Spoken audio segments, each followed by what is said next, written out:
Welcome back. We're jumping right into Chapter 7, and this is a big one.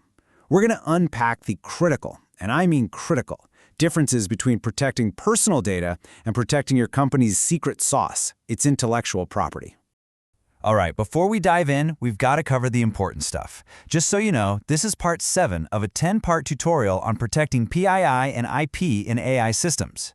It's all based on a really comprehensive report by Virtualization Options LLC.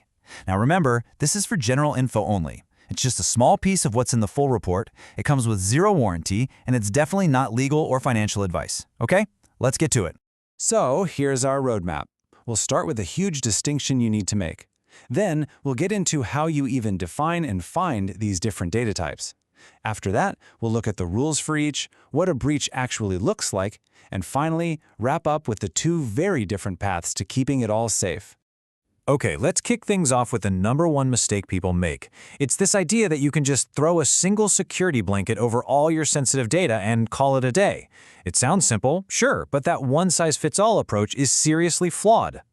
So let me just ask you this straight up. Is all sensitive information the same? I mean, really think about it. You've got a customer's email address on one hand and your top secret formula for a new product on the other. Treating them both the same way? Well, you're just asking for trouble. And this quote right here, it nails the core problem. The source material is crystal clear.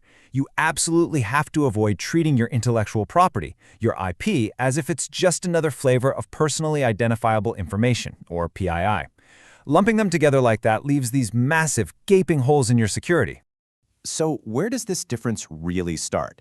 Well, it begins with the most basic question of all. How do you even know the sensitive data is there? And for PII and IP, the answers couldn't be more different. It really comes down to patterns versus context. Take a look at this. On the left, you've got PII. It's the easy stuff, relatively speaking. A social security number, a credit card number, they follow predictable patterns. They have clear legal definitions, so automated tools are fantastic at sniffing them out. But then you look at IP. It's a whole other world.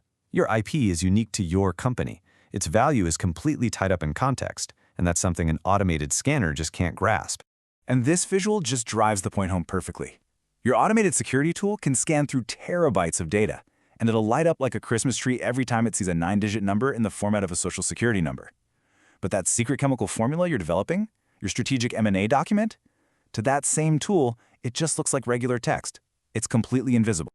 Now, this massive difference in how you detect the data leads us straight to our second point, the entire legal universe that surrounds each one.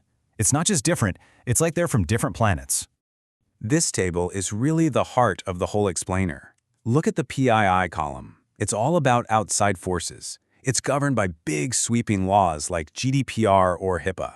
You're legally required to tell people if their data is breached.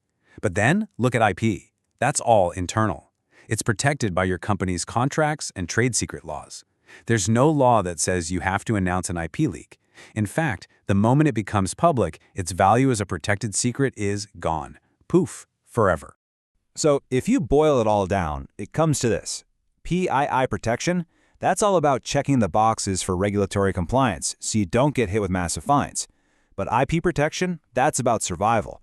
It's about maintaining your edge in the market so you stay in business. Okay, so this brings us to the really fun part. What happens when things go wrong? What does a breach actually look like? Well, for PII and IP, the experience is truly night and day.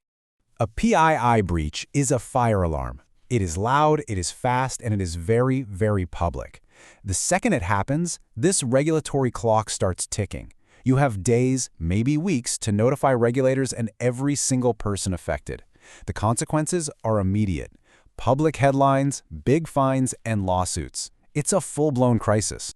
An IP leak, though, that's a slow, silent poison. It can go completely undetected for months, maybe even years. You might not even realize anything is wrong until a competitor suddenly launches a product that looks, well, a little too familiar. The damage just quietly compounds over time, eroding your market share from the inside out. This timeline just lays it bare. With a PII breach, you're in damage control mode, measured in days and weeks. With an IP leak, you're looking at a timeline measured in months and years before you might even see the real, devastating impact on your business. So we have 2 completely different types of assets with different rules, different threats, and wildly different consequences when they're breached. It only makes sense that they need two completely different strategies for protection. Let's pull it all together. The solution isn't one giant strategy. It's about creating two parallel paths. For PII, you absolutely should use those standardized automated tools. Focus on the clear rules and nail your compliance. But for IP, you've got to go custom. You need to figure out what your specific crown jewels are, and then build defenses around their unique context. And that leads us to the final question, the one I want you to take back with you. Look at how you're securing your AI systems. Are you acknowledging these two distinct paths? Or are you making that all too common and all too dangerous mistake of treating them as if they're one and the same?